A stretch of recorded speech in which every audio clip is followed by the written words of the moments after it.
Mais je pense que l'amour, c'est la chose la plus difficile de la planète, quoi. À comprendre, à vivre, Enfin, je suis pas un cérébral, moi, je suis un viscéral. Je fais partie des viscéraux, et c'est vrai que tout passe par le bide, donc intensément, quand je suis amoureux et que c'est pas réciproque, ça peut m'emmener dans les décombres les plus totales. Vraiment très loin dans les décombres. Quand c'est réciproque, c'est cool, parce que j'ai eu des belles histoires avec des belles nanas. Et j'ai eu des vraies femmes dans ma vie, pas tout le temps, mais j'ai eu des vraies femmes dans ma vie.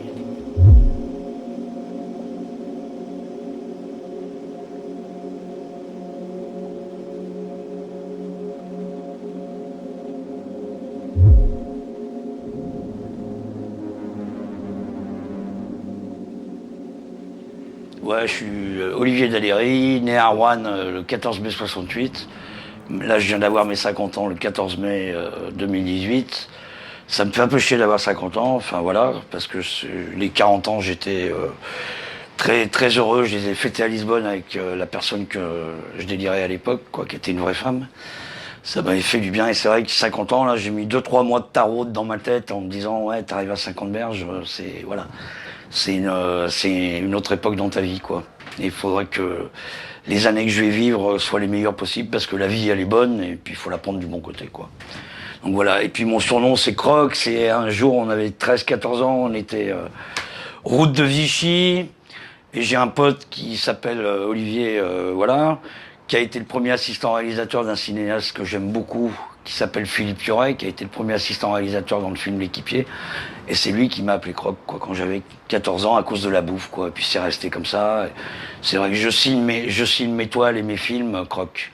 Et le label que j'essaye de monter comme le label vidéo, qui est un label indépendant, que je veux indépendant à 100%, comme un label de Zik indépendant, quoi. Mais bon, c'est vrai que je rame depuis des années, et je l'ai appelé le label Croc-Note.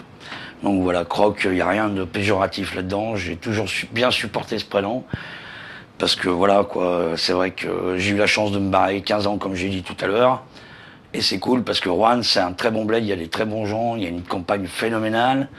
Mais la mentalité rouennaise, elle est à chier, quoi. Elle est dégueulasse, quoi. Les gens vous chient dessus en permanence, quoi. Surtout quand on est des gens où moi, j'ai eu des périodes où j'étais pas clair dans ma tête, et j'étais très con, quoi. J'étais très con et très énervé de la vie. Et puis voilà, donc les gens ont surtout retenu cette période-là de moi, ce qui est dommage. Maintenant, je vais très bien, et puis voilà, quoi, j'aimerais bien retrouver quelqu'un pour retrouver une histoire qui tienne la route avec une femme que j'ai dans le bide. Enfin voilà, voilà, c'est tout.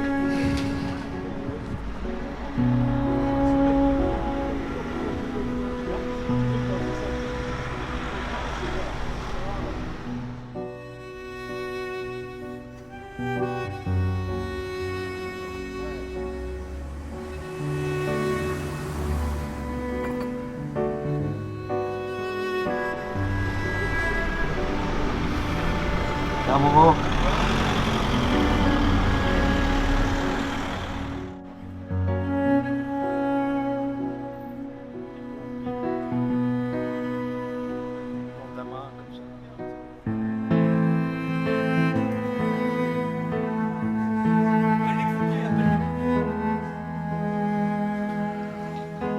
Ouais, donc ce que je disais, c'est que forcément, on connaît pas un quart de ce qu'il y a dans la zik, dans le cinoche, dans la littérature, dans la peinture, dans la sculpture, dans tous les arts possibles et imaginables de cette planète.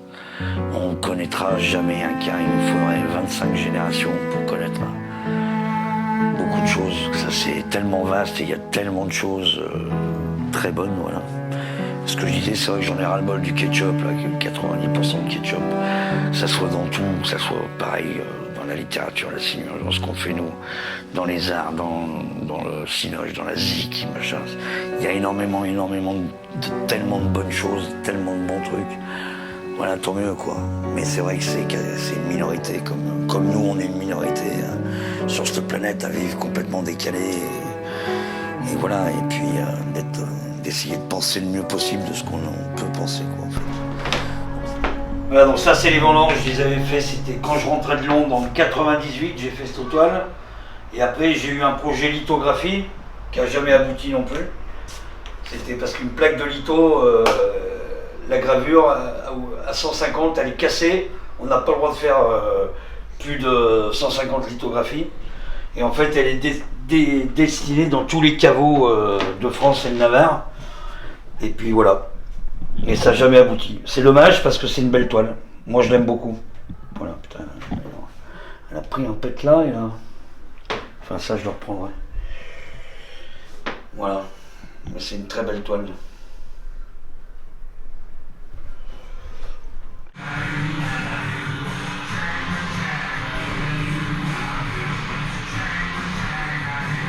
En fait, voilà, et puis pour aussi rompre quelques mystères, j'ai jamais dit à qui que ce soit que j'avais inventé quoi que ce soit, surtout dans les films, parce que les blaireaux qui ont raconté ça, j'ai jamais dit à qui que ce soit que j'avais inventé quoi que ce soit.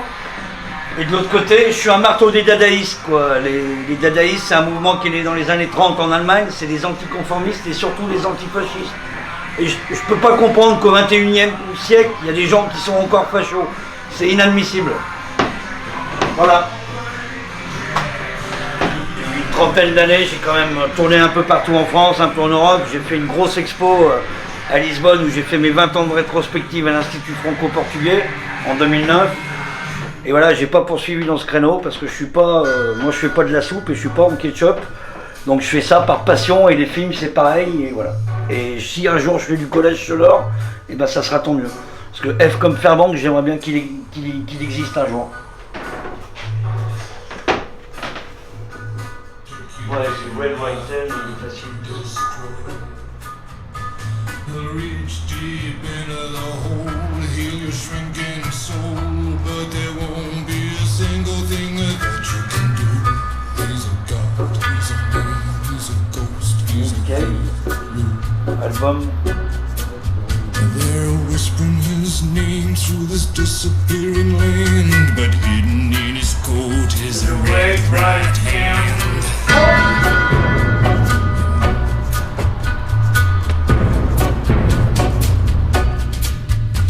You don't owe no money, get you some. You don't have no car, get you one. You don't have no self-respect, you feel like an insect. Well, don't you worry, buddy, cause here he comes through the ghettos and the barrio and the barry and the slum. His shadow is cast wherever he stands, stacks of green paper in his red right hand.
Un collage.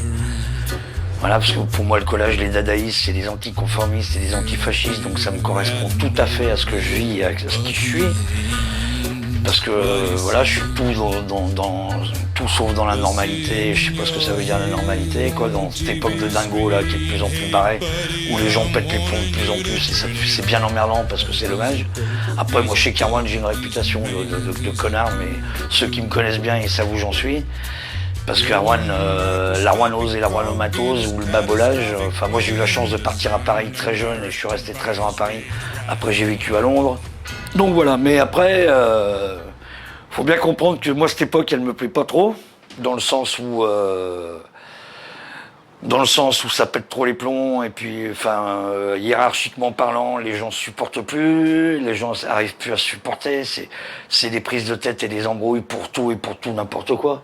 Ça moi je vois ça l'évolution depuis 2010 à peu près. J'ai bien aimé les années 80 et 90 à l'époque où j'étais à fond dans le milieu 80, j'étais à fond au niveau zik parce que j'écoute du son et de la musique me sauve H24.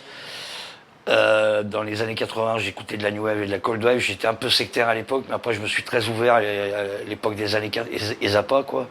À l'époque des années 90, c'était où j'ai suivi le mouvement techno, mais à fond les ballons quoi, où je me suis éclaté vraiment. Et c'est-à-dire les premières raves à Paris où les premiers gens de fric, les gens faisaient quoi, c'était super bon quoi, les produits étaient bons, les gens étaient bons, la musique était phénoménale, il y avait des ambiances de dingue.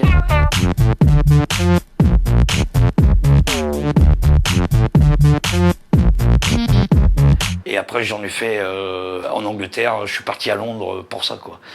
Et je devais rester une semaine à Londres, en fait je suis resté 1 an et demi quoi.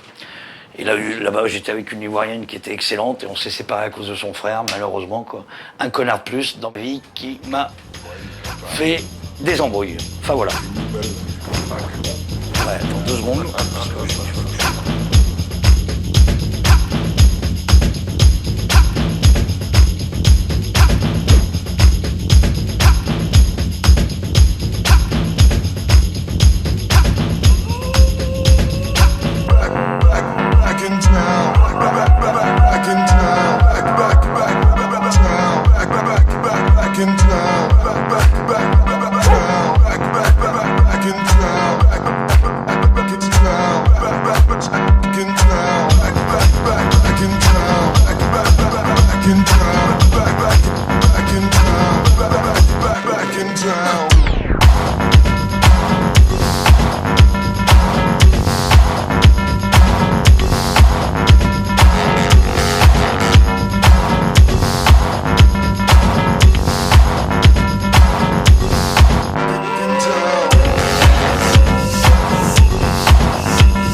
Donc ça c'est les dessins de mon père quand c'était en 61.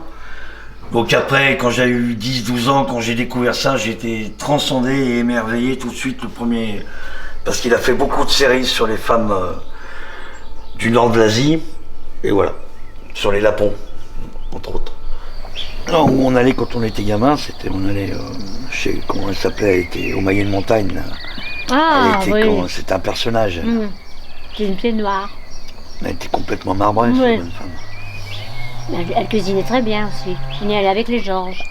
Mais elle était sévère et tout. Avec Bouchon et Jean-Pierre. Comment elle s'appelait, Régine? Oh, ben, je ne me rappelle plus comment elle s'appelait. Mais... C'est pas Régine? Les enfants, vous ne pouviez pas mot. Moi, on avait la paix, parce que dès que vous leviez un doigt... Et on est allé manger, et les enfants étaient terrorisés. Ah ben, elle était... Ah oui, oui, oui. Elle était spéciale, la bonne femme.